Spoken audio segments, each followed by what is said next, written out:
Hi, my name is Marcia, and as a microbiologist, maybe not many people know what a microbiologist does.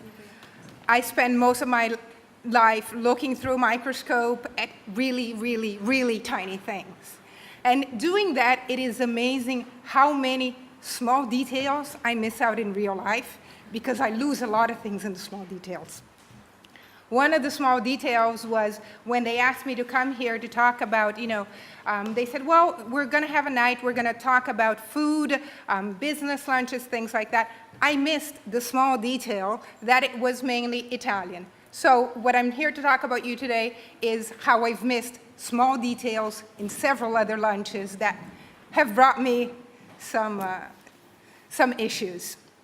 One of the first times through work, we meet a lot of people on the computer. We trade emails back and forth. We talk on the phone. And if you're lucky, you're one day going to get to meet the people that you were talking to for the past 2 years, being spread out all over the world. So one of the things that I normally do, because I'm typically interested in meeting someone from Japan, from China, from India, over time, we get to know each other. So, how do you say this in your language? How do you say that other word in your language? And they ask me, how do you say it in Portuguese? And we trade back and forth. So there was this one time I got to meet this gentleman from Japan, and we were going to lunch. He decided to take me to an authentic Japanese restaurant, and we had done this thing about, how do you say this, how do you say that? And at some point through dinner, and I'm not very acquainted with Japanese food. At some point through dinner, he looks at me and he goes, tomate. And I said, that's very good. You remember the Portuguese word for tomato. Pity, that's not what he was saying. He was saying too much, as in I had put too much wasabi on my tomato. It took me a while to recover from that one. It was about 1.5 liters of water later.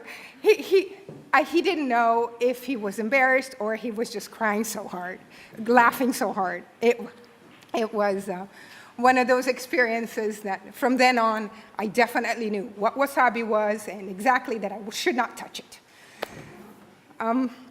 So that was one of my experiences. Another time, and this was a really long time ago, we were on a business trip and we had gone to Mexico. And at that time, I don't know what experience this company had with people visiting them, but the people who went to greet us at the airport was the lawyer for the company. And he had his business card saying, I'm such and such, I'm the lawyer for the company. If you need anything, here's my contact, you can call me at any time. With that, he gave us this little other card, which is like, well, what is this? Well, this is a list of human rights. If you have any questions, just ask us. And he made the point he wanted to be very specific that, just so you know, by the Mexican Constitution, the word of a Mexican citizen is worth more than the word of a foreigner. So please don't get in a discussion with the locals. That was the gist of his message. So that set up the trip for us, Mexico is a great country. I went back and later I lived in Mexico. This wasn't the greatest introduction. We went to and there were 2 issues in this trip. We went to a restaurant. It was basically a villa outside in a small town amongst the mountains where they said they were taking us to taste delicacies. I missed the small detail that these were local delicacies. So I wasn't really thinking of new and strange things. So it comes at one point, there is these little bowls with something that still to me today looks very much like caviar. And I assumed it was caviar. Don't really like caviar all that much, but it is a business setting, you really don't. So I ate some. Well, did you like it? Was it good? Yeah, it was good.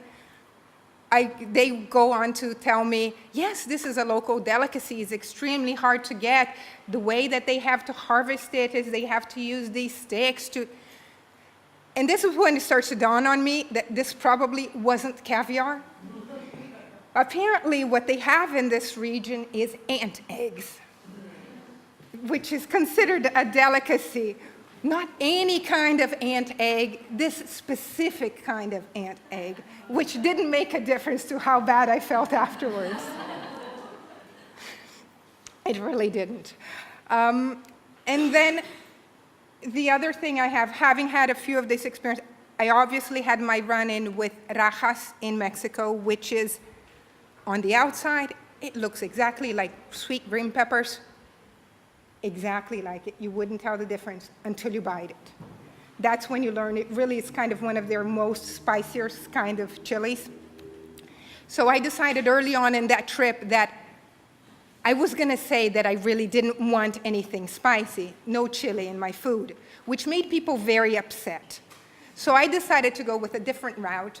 I'm going to say I'm allergic to it, which had a completely different impact. Now, I made the mistake of going to the same restaurant twice, and as I walk in and they give me my table, at the corner there's like the lady that runs the place and she's talking to somebody else, you know, and they keep looking at me and I'm going, did I do something really bad last time I was here?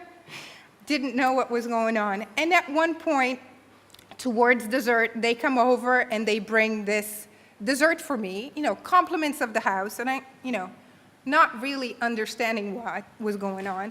But in the end, they get to translate everything for me. The fact was, I couldn't eat chili. I was allergic to it.